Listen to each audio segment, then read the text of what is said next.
Have we all This video. have we seen this? This video will change your life, for real.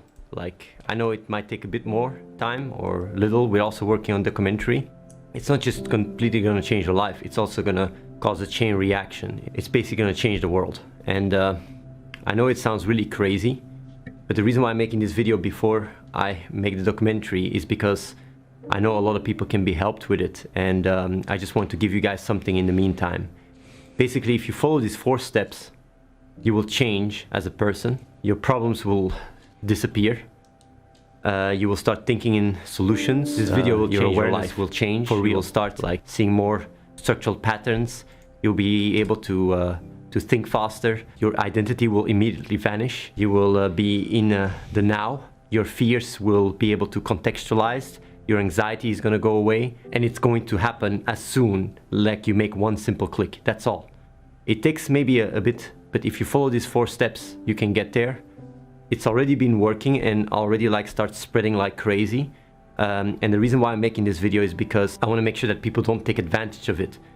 This is going to start a new era.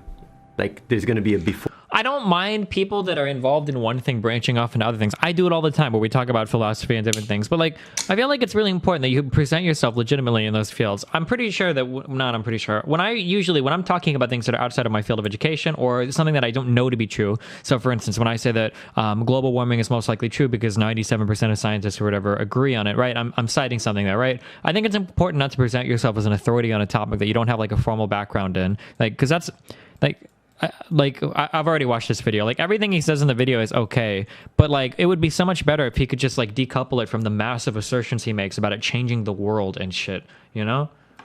Before this click and after this click. A lot of it has already been talked about in spirituality and such, but this is a different beast because this is about logic and about science. And it's also boiled down to 4 very simple steps. I want to tell you guys that, you know, getting there might take quite some time, but once you go to the transition, it only takes a few minutes and basically you're a different person. You can compare it a little bit with if you start believing in God. From one day to another, you just behave differently, you act differently, you think differently. Like also with this, like a lot of people have to realize their bad habits are, you know, immediately gonna vanish. You're gonna feel clarity. And I'm not over exaggerating. You guys can go check out the Reddit. We're working on documentary. We're also working on a website. Like, this is going to change the world.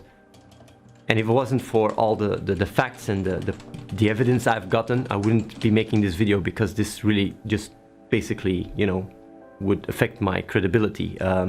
Like the 4 steps you got to take in this order. The first step is you have to trust logic. What I mean with that is, like, when people think about logic, they have either a cold idea or a neutral feeling about it, but it's because they don't understand it. A lot of the problems that Athene has in this video are, am I using this word correctly? Tautological? Are there any philosophy majors in here? It seems like a lot of when I say he has tautological problems, what I mean is like he says a word and that word has like a definition that if you believe in the definition of the word to be the same as he believes it to be, then it describes itself by way of saying itself. So let me give you an example. When he says you need to trust logic, right? When he says you need to trust logic, well, to him, logic means being rational and unreligious, atheist or whatever, and thinking, you know, very, you know, rationally from point A to point B and all that, whatever. Whatever logic means to him is what it means to him. However, so what it means to him is what it means to him, right? That sounds stupid. Well, I guess it's tautology. Am I saying that word right? But what I mean is, like, if you were to take the same person and go to a religious person, or take this video and go to a religious person and say, well, first you need to trust logic. Well, logic to that religious person is going to be an entirely different thing. And they're going to be like, yeah, of course I trust logic and blah, blah, blah, blah, blah, blah, blah. But to them, logic is a completely and totally different thing, right? So I think that his argument is tautological, right? Is that correct? Am I using that definition correct there? And that, like, You could literally say that he doesn't justify what you would need to avoid fallacious thinking here, or unproductive thinking, is what I'm saying. I don't care if I'm saying it right. I'm worried if I have the meaning right. The problem is he needs to take it a step deeper and define what logic means, but he doesn't. He just kind of leaves it at like a lot of surface definitions, like, well, if you believe that logic is the best thing, then of course logic will be the best thing because logic is the best thing. I was like, okay, well, I mean, sure. logic is our creator. And what I mean with that is like tautology is always true in logic, but it gives no insight. Yeah, I think I'm being correct. everything around you is basically defined by logical patterns, mathematical patterns, and that's why we have gravity. That's why we have also equations that can, describe them, and that goes to everything, to the physical world, to mountains, trees, everything. Basically, logic is the reason for everything, and it's also the reason why understanding it has allowed us to grow tremendously.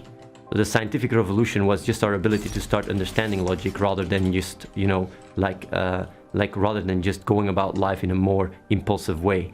And it has brought actually all our advancements. If it wasn't for understanding logic and understanding the patterns that govern us, we would still be caveman, basically. So understanding that everything you truly care for and everything you love. He seems to be advocating for rationality, not logic. Well, yeah, but I feel like, so this is the, so this is the problem that I notice that a lot of people on the internet have when they go to talk to people that don't share the same belief system they have, whether they're talking about religion, whether they're talking about Islam or Christianity or atheism, or whether they're talking about a particular thing they believe in, whether it's Gamergate or feminism or any other kind of, ideology that involves a lot of underlying thoughts, is they will address a surface level thing and they won't ever think about what is below the surface. And then they just get frustrated and people don't believe them. So for instance, let's say you've got here, some guy from Saudi Arabia thinks that it's okay to murder a woman because she got raped, because she's being adulterous, right? So the guy over here says, listen up. And the guy here's like, what's up? And he's like, murdering women for being raped is bad, obviously. And then this guy goes, well, I don't think it is. No, it's not. And then this guy's like, well, look at how stupid this guy is. Like, I laid my argument out, like, rape is obviously bad, right? But what they're not addressing is all of the subtext beneath, like, well, why do you think rape is bad? In what situations is rape bad? In what situations is adultery? And what, like, there's all these other things you have to dig into to actually make an intelligent philosophical assertion. You can't just say, like, philosophy is all, I'm sorry, I'm talking a lot of shit right now. I'm not a philosopher, okay? I didn't even take philosophy in high school, okay? But from my understanding, philosophy deals a lot in analyzing and breaking down a lot of the underlying assumptions that we make that kind of build into society, right? So when you talk about like murder is bad, murder is that's so many layers of abstraction removed from our core philosophy that if you really want to make that argument, that assertion, murder is bad, then you have to go deeper in, like, well, when is murder bad? Why is murder bad? Who can be murdered and who can be murdered? Like, there are so many, and then why? You have to go into all these things, right? Otherwise, what you're doing, these are the same problems that I had with Sam Harris's videos, is that it seems that Sam Harris in a lot of his videos does the same thing, where he doesn't break down any of the underlying assertions. He just kind of gives you a tautology and says, murder is bad. Well, why is murder bad? Because murder is bad, dude. And you're like, oh, well, fuck. That was his entire TED talk, was we know that, so his assertion, scientism or whatever, was saying that, like, well, we can use science to measure happiness. I'm dead, fuck.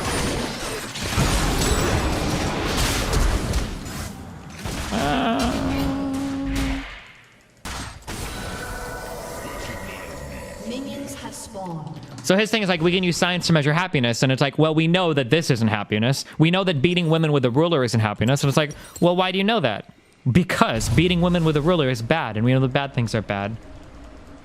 Well, okay, but you didn't really, right? You didn't argue anything. So if you agree, so the problem, the way that these work out in the end, the reason why this is a bad way of thinking is because at the end of the day, everything that you say to somebody that agrees with you will make sense, but everything that you say to somebody that disagrees with you won't make sense. So you do nothing to persuade anybody. You're not persuasive at all in your arguments, and you're just preaching to a choir, right? He explains it in his books, but you didn't read them. Okay, sure. I mean, just because you got a book on something doesn't mean you can be fallacious in real life and just say, well, go read my book, right? He brought with logic allows you to, to contextualize logic with a positive emotion. And it will increase your faith in it. Like, it's important, I'm using, like, consciously the word faith because it's on a certain level faith. The more you see evidence that logic works, the more faith you have in logic. So this is a process that everybody has to go differently. You guys can watch Cosmos, you guys can, you know, watch something that is more, you know, powerful, something that, you know, like makes you feel more connected to it. You can just do that, and by doing so, you will just systematically grow your love for logic. It's very important because the more you trust and love logic, the easier step 3. Like, what does logic mean? To some people, logic means believing in God. You have to, right? You understand that, right? The second step is you have to go to the core of what drives you. I think Sam Harris is probably smarter than I give him credit for, but his TED Talk is really stupid. But I'm hoping that maybe it's just because I haven't watched him in more of a long form kind of thing. That doesn't really excuse the stupidity of his TED Talk, though.